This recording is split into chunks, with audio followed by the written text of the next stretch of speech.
Iba-vlog ko na lang mga kasiking kung paano gamitin yung Waze para sa mga baguhan nating mga rider dyan. So di naman sila nagkakalayo ng Google Map mga kasiking. May mga konting details nang nawala kay Waze na meron kay Google Maps. Para naman sa akin si Google Map mas maganda yung details dun.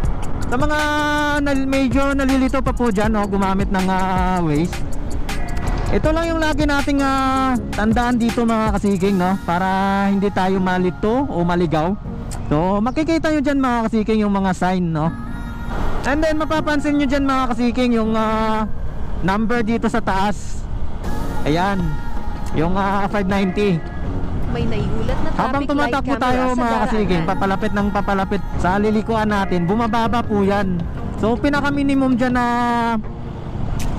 meter mga kasiking para sa akin, kasi ako kasi pag umabot ng 100 meters po yan, dahan-dahan na po yung takbo ko dyan. Tsaka nakapwesto na ako dyan kung saan man ako liliko.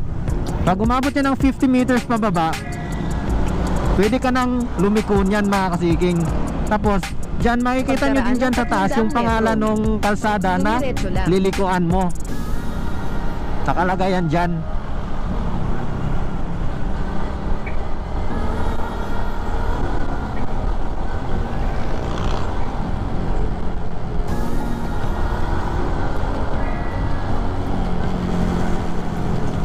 Tsaka wag din natin kalimutan tumingin sa mga road sign mga kasiking, yung pangalan ng kalsada. Kailangan i-match din natin yan dyan sa may Waze natin, itingnan natin. So napansin nyo dyan may medyo pakaliwa siya ng konti, no? Palihi siya ng konti. Kasi liliko tayo dyan mga kasiking.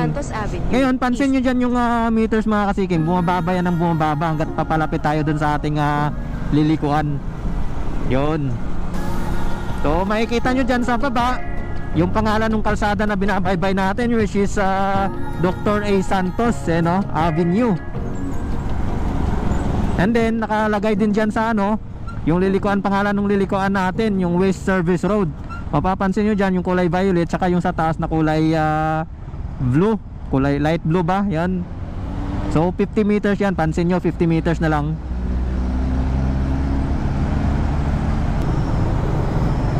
Pag napansin nyo dyan mga kasiking sa may lilikuan natin, kulay white po siya pagdating kay Waze, no? Nakakulay white po siya. Pagka nakakulay violet naman, ano lang din siya, yung yan yung ating marking line.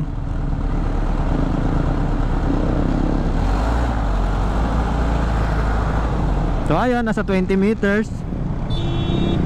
Low battery, turn on battery saver. Pagkaraan ng 5.1 kilometro, Yun. kumaliwa sa Edison Avenue.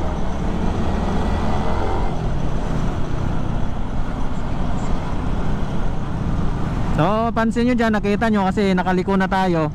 May nakalagay naman dyan 5 kilometers bago tayo lumiko sa Edison Avenue, which is malayo pa po yun mga kasiking. Doon pa yun sa dulong dulo, no? Kaya nilakalagan dyan sa Edison kasi yan yung papunta sa amin pa uwi. Baka ito sinample ko lang to sa inyo mga kasiking, kung saan talaga yung dapat tinitingnan para hindi kayo maligaw. So ayan lang po mga kasiking, no?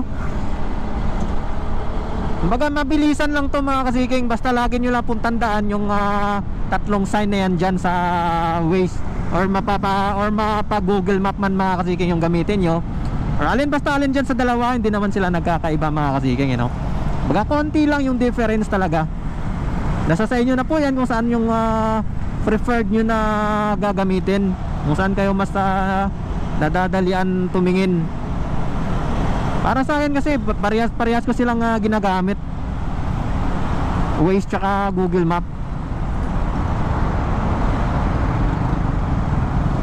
So ayun, at medyo traffic na dito sa may bali binabaybay natin ngayon yung West Service Road.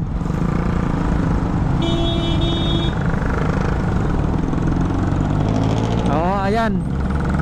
So sana hindi kayo malito mga kasiking, at sana nakatulong itong ating mabilisang video, no?